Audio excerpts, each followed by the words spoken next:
اب میں تبرکن 3 مقامات سے میں نے آیات پڑھی ہیں. قرآن مجید کی عظمت کا وہ ادراک اور شعور جو ہمیں ہو سکتا ہے، ہم وہ کہ جو قرآن کو مانتے ہیں اللہ کا کلام، ہم اس بنیاد پر سمجھے کہ اللہ نے اپنے کلام کی کیا مدح کی ہے. اور نمبر 2 یہ فارسی کا ایک مصرع ہے کہ قدر گوہر شاہ دانت یا بدانت گوہری. ہیرے جواہرات کی قدر و قیمت یا بادشاہوں کو معلوم ہوتی ہے جو ان میں کھیلتے ہیں، اور یا یہ کہ جوہری کو جو ان کا کاروبار کرتا ہے، جانتا ہے، پہچان ہے، پرکھتا ہے. عام آدمی کو کیا پتا اس کے ہاتھ پہ اگر کوئی آپ ہیرا رکھ دیں وہ سمجھے شاید کوئی کانچ کا ٹکڑا، اسے اس کے اندر کوئی فرق محسوس نہیں ہوگا. قدر گوہر شاہ دانت یا بدانت گوہری، کہ ہیرے جواہرات جو ہیں ان کی قدر و قیمت کا اندازہ یا بادشاہوں کو ہوتا ہے یا جوہری کو ہوتا ہے.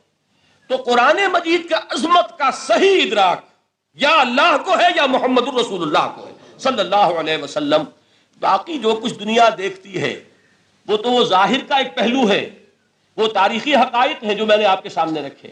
باقی قرآن مجید کی عظمت کا کوئی صحیح ادراک ہو سکتا ہے یا وہ اللہ تعالیٰ کی زبانی اور یا ہوگا محمد الرسول اللہ صلی اللہ علیہ وسلم کے فرامین کی روح سے. اسی لیے میں نے 3 جگہ سے آیات پڑھی ہیں. ایک مقام سے سورہ رحمان کی ابتدائی 4 آیات، سورہ یونس کی 2 آیات، سورہ حشر کی 1 آیت، اور 3 احادیث نبویہ ہیں جن کا میں نے ذکر کیا ہے، اس لیے کہ تیسری جو ہے وہ بہت طویل حدیث ہے، وہ پوری میں اس وقت نہیں پڑھ سکتا تھا. اس کے صرف ابتدائی اور آخری کلمات میں نے اس وقت آپ کو سنائے. میں تھوڑی سی تشریح ان کی کروں گا تاکہ قرآن مجید کی عظمت کا جو نقش میرے اور آپ کے قلب پر ہونا چاہیے وہ صحیح در حقیقت ان آیات اور احادیث کی روشنی میں ہمارے دلوں پر قائم ہو جائے. دیکھیے قرآن مجید کی عظمت یہ کلام ہے. اس کی کلام کی عظمت کا پہلا پہلو ہے متکلم کی عظمت کے اعتبار سے. عربی میں کہا جاتا ہے کہ کلام الملوک ملوک الکلام ہے. بادشاہوں کا کلام کلاموں کا بادشاہ ہوتا ہے. بادشاہ جب گفتگو کرے گا معلوم ہوگا شاہانہ انداز ہے. ایک کوئی بھکاری گفتگو کرے گا یا کوئی کنجرا گفتگو کرے گا، سبزی فروش کرے گا، کوئی مچھلی فروش کرے گا، ہر ایک کا پتہ چل جائے گا کہ کون بولا. وہ جس کو کہتے ہیں کہ تانت باجی راگ پایا. 2 جملے کوئی شخص بولے گا پتہ چل جائے گا کتنے پانی میں ہے، اس کے علم کا، فضل کا، تہذیب کا، تمدن کا کیا معیار ہے. اس لیے کہ کلام جو ہے در حقیقت متکلم کی پوری شخصیت کی عکاسی کرتا ہے. اس کا مقام کیا ہے، اس کا مرتبہ کیا ہے، اس کے ذہن کی بلندی کیا ہے، اس کے فکر کی گہرائی کیا ہے، اس کے افق ذہنی کی وسعت کیا ہے، اس سب کا اندازہ ہوگا کلام سے. تو اب یہ کلام ہے اللہ کا. معلوم ہوا کہ اللہ کی صفات کا ایک کامل عکس قرآن مجید میں موجود ہے. یہ بات سمجھیے. اس کو قرآن نے کس طرح بیان کیا؟ یہ وہ لطیف حقائق ہیں جن کے لیے قرآن مجید تمثیل کا پیرا اختیار کرتا ہے. اب سورہ حشر کی تمثیل کیا ہے؟ لو انزلنا هذا القرآن على جبل، اگر ہم نے اس قرآن کو کسی پہاڑ پر اتار دیا ہوتا، لَرَأَيْتَهُ خَاشِعًا مُتَصَدِّعًا مِّنْ خَشْيَةِ اللَّهِ، تم دیکھتے اس پہاڑ کو کہ اللہ کی خشیت سے دب جاتا اور پھٹ جاتا. وَتِلْكَ الْأَمْثَالُ نَضْرِبُهَا لِلنَّاسِ لَعَلَّهُمْ يَتَفَكَّرُونَ. اور یہ مثالیں ہیں جو ہم لوگوں کے لیے بیان کرتے ہیں تاکہ وہ تفکر سے کام لیں، غور و فکر کریں. اگر میں اور آپ قرآن کی عظمت سے واقف نہیں ہوں گے، اس بات کو نوٹ کر لیجئے، تو میں اور آپ اپنا وقت کیسے صرف کریں گے اس کے لیے؟ انسان کا ایٹیٹیوڈ بڑا یوٹیلیٹیرین ہے آج کے انسان کا، خاص طور پر وہ کسی ایسے ہی کام کے لیے وقت لگائے گا جس میں اس کے لیے فائدہ ہو، اور اس فائدے کی چیز اگر نہیں ہے تو اس کی طرف متوجہ نہیں ہوگا. اگر قرآن مجید کی عظمت کا ہمیں ادراک ہو جائے تو ہم اپنا پورا وقت اس کے لیے وقف کر دیں گے، اس کو سمجھیں گے، اس کی گہرائیوں میں غوطہ زنی کریں گے. جیسے اقبال نے کہا کہ قرآن میں ہو غوطہ زن اے مرد مسلمان. لیکن اگر یہ کہ اس کی عظمت کا ادراک نہ ہوا تو بس یہ کہ کبھی اتفاق ہو گیا کہ کھول لیا اور اس کو پڑھ لیا، پڑھ بھی لیا بغیر سمجھے، اور اس کا ثواب کسی اور کو پہنچا دیا. وہ آج حصول ثواب بھی نہیں رہا، ایصال ثواب ہی رہ گیا ہے. ورنہ یہ کہ بہرحال علامہ اقبال نے جو اس پر پھپتی چست کی ہے کہ بآیا تشترا کار جزی نیست کہ از یاسین او آساں بمیری. اس قرآن کی عظیم آیات سے اے مسلمان آج تیرا سروکار صرف اتنا رہ گیا ہے کہ کوئی شخص مر رہا ہو، عالم نزا میں ہو، تو اس کو یاسین سنا کر اس کی جان جلدی سے نکال دو، آسانی سے نکل جائے. بس یہ سروکار رہ گیا. میں یہ نہیں کہتا کہ نہ پڑھی جائے، حضور نے فرمایا ہے پڑھنی چاہیے، لیکن صرف یہ نہیں ہے اس کا مصرف. یہ تو انسانی زندگی کی رہنما کتاب بن کر نازل ہوئی ہے، اس کے اوپر اس اعتبار سے توجہ تم نہیں کر رہے ہو، بلکہ تمہاری اس کے ساتھ جو ہے دلچسپی صرف اتنی رہ گئی ہے۔ تو پہلی بات یہ کہ یہ سمجھیے کہ قرآن نے یہ تمثیل اختیار کی اپنے عظمت کے بیان کے لیے۔ اگر ہم نے اس قرآن کو پہاڑ پر اتار دیا ہوتا تو تم دیکھتے کہ وہ پھٹ جاتا اور دب جاتا۔ اب اس کو سمجھیے، القرآن یفسر بعضہ بعضا، قرآن کا ایک حصہ دوسرے حصے کی تفسیر کرتا ہے۔ سورہ اعراف میں واقع آیا ہے کہ حضرت موسیٰ علیہ السلام کا آپ کو معلوم ہے کہ کوہ طور پر اللہ تعالیٰ سے ہم کلامی کا شرف حاصل کرتے تھے، گفتگو ہو رہی ہے لیکن اللہ نظر نہیں آ رہا۔ اب اس کو اپنے اوپر طاری کیجئے کہ صاف سامنے آتے بھی نہیں، صاف چھپتے بھی نہیں۔ یہ جو صورتحال تھی کہ اگر کسی کی آپ آواز سن رہے ہیں، کلام سن رہے ہیں، سامنے نہیں آ رہا، تو آپ کے دل میں خواہش پیدا ہوگی کہ ذرا سا یہ پردہ بھی اٹھا دیا جائے، مجھے دیدار بھی حاصل ہو جائے۔ لہذا سورہ اعراف میں ہے جب کئی بار یہ شرف ہم کلامی حاصل ہوا اللہ سے، تو حضرت موسیٰ علیہ السلام نے بڑی ہمت سے کام لیا، بڑی جرت کی اور درخواست کر دی، رب ارنی انظر الیک، یہ جو پردہ بیچ میں حائل کیا ہوا ہے پروردگار، تو میرا شوق دیکھ، میرا اشتیاق دیکھ، تو مجھے ذرا دیدار بھی عطا ہو جائے۔ اس پر کیا بات کہی گئی؟ لن ترانی، موسیٰ تم مجھے ہرگز نہیں دیکھ سکتے، تم اس جسد ظاہری کے ساتھ، اس جسد مادی کے ساتھ، ان عنصری آنکھوں سے میرا دیدار نہیں کر سکتے۔ ولیکن انظر الی الجبل، دیکھو ہم تمہیں ایک مثال دیے دیتے ہیں، ذرا اس پہاڑ کی طرف دیکھو، ہم اپنی ایک تجلی اس پر ڈالیں گے۔ فَإِنِ اسْتَقَرَّ مَكَانَهُ فَسَوْفَ تَرَانِي، اگر وہ پہاڑ ہماری تجلی کو جھیل جائے، تحمل کر لے، تو تم بھی سوچنا کہ شاید ہمیں دیکھ سکو۔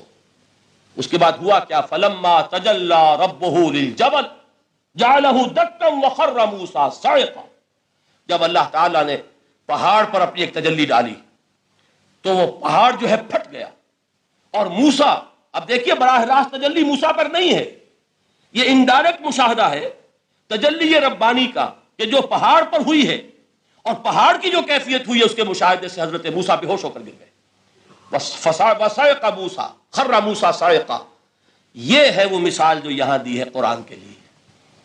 لَوْ أَنزَلْنَا هَذَا الْقُرْآنَ عَلَىٰ جَبَلٍ لَرَأَيْتَهُ خَاشِعًا مُتَصَدِّعًا مِّنْ خَشْيَةِ اللَّهِ، نتیجہ کیا نکلا؟ انفر کیجئے، استدلال، استنتاج، نتیجہ یہ نکلا کہ جو تاثیر تجلی ذات ربانی کی ہے وہی تاثیر کلام ربانی کی ہے، صرف یہ ہے کہ ہمیں اس کا شعور نہیں، ہمیں اس کا ادراک نہیں۔ یہ بالکل ذات کی تجلی کی جو تاثیر تھی وہی قرآن خود بیان کر رہا ہے کہ اس کلام ربانی کی بھی۔ اس کو بھی علامہ اقبال نے خوب کہا ہے، فاش گویم آنچ در دل مزمرست، صاف کہہ دیتا ہوں جو کچھ میرے دل میں ہے، این کتابیں نیست چیزیں دیگر است، اسے کتاب نہ سمجھ بیٹھنا قرآن کو، یہ کتاب نہیں ہے، کچھ اور ہے۔ کچھ اور کیا ہے؟ مثل حق پنہاؤ ہم پیداستو، زندہ پائندہ گویاستو، یہ تو جیسے اللہ تعالیٰ کی ذات ہے، مثل حق، ذات حق سبحانہ و تعالیٰ کی طرح یہ زندہ ہے، پائندہ ہے۔ مثل حق، پائندہ گویاستو، یہ جو ہے زندہ ہے، یہ متکلم ہے، کلام نہیں ہے۔ کل صفات ربانیہ جو ہیں ظاہر اور باطن، مثل حق پنہا، ظاہر و پنہا، اور حی و قیوم جیسے اللہ کی ذات ہے، وہی صفات اس کلام کی ہیں۔ اور اس کے بعد وہ شعر آیا تھا جو میں پہلے سنا چکا ہوں، چوں بجاں در رفت جاں دیگر شود، جب یہ قرآن کسی انسان کے اندر سرایت کر جاتا ہے، اس کے دل پر نازل ہوتا ہے۔ دیکھیے یہ الفاظ آپ کو کہیں اور نہیں ملیں گے۔ میرے نزدیک جہاں علامہ اقبال اس دور میں قرآن کی عظمت کا سب سے بڑا ثبوت ہے، وہاں عظمت قرآنی کے سب سے زیادہ واقف اور اس کا سب سے زیادہ شعور رکھنے والے بھی علامہ اقبال ہیں۔ یہ الفاظ آپ کو کہیں نہیں مل سکیں گے کہ مثل حق پنہاؤ ہم پیداستو، زندہ پائندہ گویاستو، چوں بجاں در رفت جہاں دیگر شود، جہاں چو دیگر شد جہاں دیگر شود۔ جب یہ انسانوں کے اندر سرایت کر جاتا ہے، ان کے اندر ایک انقلاب آ جاتا ہے، اور یہ اندر کا انقلاب ہے جو ایک عالمی انقلاب کا پیش خیمہ بنتا ہے۔ آپ آرڈیننس کے ذریعے سے نمازیں پڑھوائیں گے تو پھر نماز وہی پڑھی جائے گی جو آفس ٹائم میں آئے گی، باقی اور کیوں پڑھیں گے؟ وہ تو آرڈیننس کے ذریعے سے پڑھائی جا رہی ہے نا. اس کا حشر تو وہ ہوگا جو ہمارے ہاں دیکھا جا چکا ہے. اور اس وقت بھی اس زمانے میں نے یہ سنا ایک جگہ کہ کلاس 4 امپلائیز جو ہیں وہ شروع میں جب آرڈیننس نافذ ہوا تھا ہمارے ہاں تو دفتروں میں بڑا اہتمام ہوا، آفیسرز نے خاص طور پر بڑے اہتمام سے ظہر کی نماز پڑھنی شروع کی. لیکن مجھے بتایا گیا کہ کلاس 4 امپلائیز جو ہیں ہمارے، یہ ڈرائیورز ہیں، پیئنز ہیں، یہ کھڑے ہنستے رہتے ہیں، شریک نہیں ہوتے. میں نے ان سے کہا وہ اس لیے کہ انہیں معلوم ہے کہ آپ بھی تو یہی پڑھ رہے ہیں صرف نماز، باقی آپ کے ڈرائیور سے اور آپ کے خانسامہ سے یہ بات چھپی ہوئی نہیں ہے کہ عصر آپ نے بھی نہیں پڑھنی، یہ صرف زور ہے جو آپ پڑھ رہے ہیں. تو یہ اصل میں اندر کا انقلاب جب تک نہ آئے، باہر کا ٹھوسا ہوا انقلاب، وہ تو جب پریشر ہٹ جائے گا تبدیلی ختم ہو جائے گی. چون بجا در رفت جہاں دیگر شود، اندر انقلاب آئے. جب اندر تبدیلی ہو جائے گی اب انسان کا پورا وجود بدلے گا، پھر اس کے اندر سے تبدیلی جو ہے وہ ابھرے گی، اسے کسی خارجی دباؤ کی ضرورت نہیں ہوگی. جہاں چو دیگر شد جہاں دیگر شود. اور جب انسانی شخصیتوں کے اندر یہ انقلاب اندر سے آتا ہے تو پھر وہ عالمی انقلاب بنتا ہے. جیسے کہ محمد رسول اللہ کا انقلاب. واقعہ یہ ہے کہ اگر جوش کانسپیریسی، عبداللہ ابن سبا کی سازش اگر کامیاب نہ ہو گئی ہوتی اور مسلمانوں کے اندر آپس کا اختلاف اور سرپٹول نہ ہو جاتا، جو حضرت عثمان کی شہادت، پھر حضرت علی کی شہادت رضی اللہ تعالی عنہما، اور حضرت علی کی دوران خلافت یہ آپس کے جو جنگیں ہوئی، جنگ جمل، جنگ صفین، جنگ نہروان، اگر یہ نہ ہوئی ہوتی تو جس سپیڈ کے ساتھ اور رفتار کے ساتھ انقلاب محمدی کی توسیع ہو رہی تھی علی صاحب الصلاۃ والسلام، کوئی طاقت دنیا میں نہیں تھی. اقبال نے اس کا بھی نقشہ کھینچا ہے کہ تھمتا نہ تھا کسی سے سیل رواں ہمارا. وہ سیل رواں تھا، کوئی روکنے والا نہیں تھا. انٹرنل سیبوٹاج وہ ہے کہ جس نے اس انقلاب کا راستہ روکا ہے. تو واقعہ یہ ہے کہ وہ اندرونی انقلاب حضور نے برپا کیا قرآن کے ذریعے صحابہ میں. اندر سے جو انقلاب تھا اس نے عرب میں ایک انقلاب کی شکل اختیار کی. اور یہ انقلاب جو ہے اتنی اپنے اندر قوت رکھتا تھا، اتنی پوٹینشیلٹی تھی اس کی کہ وہ 20 برس کے اندر کہاں آکسس دریائے جیہوں، کہاں اٹلانٹک. تصور تو کیجیے، تاریخ میں اس سے پہلے اتنی بڑی کوئی مملکت قائم ہوئی نہیں. کہاں یمن اور کہاں ایشیا کوچک، ایشیا مائنر، ٹرکی، یہاں سے وہاں اور وہاں سے یہاں اتنی عظیم مملکت حضرت عثمان رضی اللہ تعالیٰ عنہ کے خلافت میں ہو چکی تھی.